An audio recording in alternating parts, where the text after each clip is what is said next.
Hello again, friends. I am Pastor Scott, one of the contributors on the daily devotion site, extraordinaryconnection.org.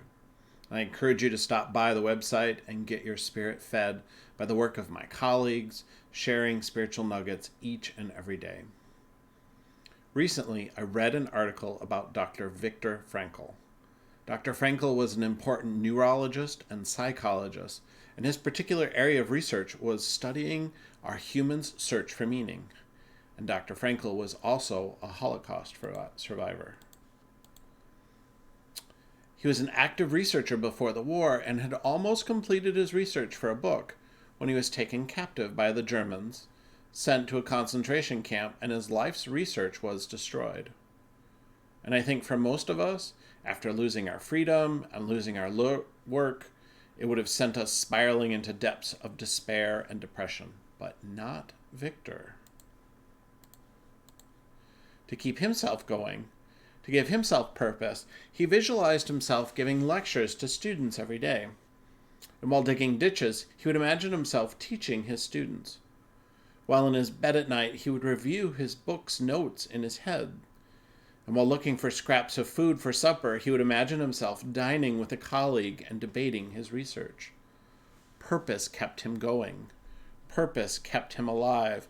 And when the war was over, Victor was freed from the concentration camps. And yes, that's camps plural.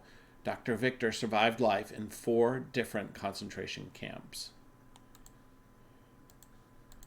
And after he was liberated, he wrote an incredibly important book titled Man's Search for Meaning in 1946.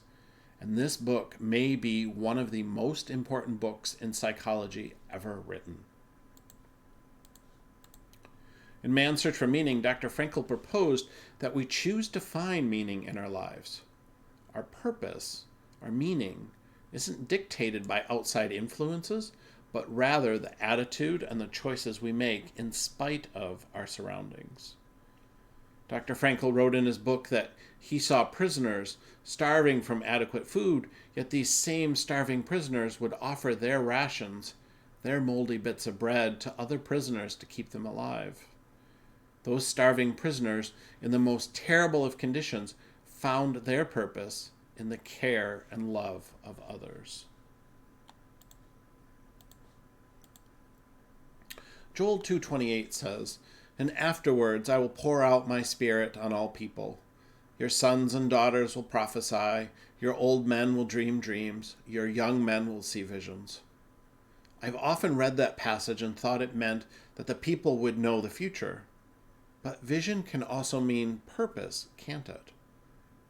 So what if the passage really says our young men, our young people, will have purpose? What if the verse is less about knowing the future and more about creating a future? Having a purpose provides direction. What if that's what we're called to do and be? To set a vision and use it as our purpose for our day-to-day life. And as Christians, what is our purpose then? What is our direction? And I always look to Micah 6:8, which says, "What does the Lord require of you? But to act justly, to love mercy, and to walk humbly with your God." Our chief purpose is to walk with God. That should be our foundation, our bedrock, that all other purpose and direction is resting on.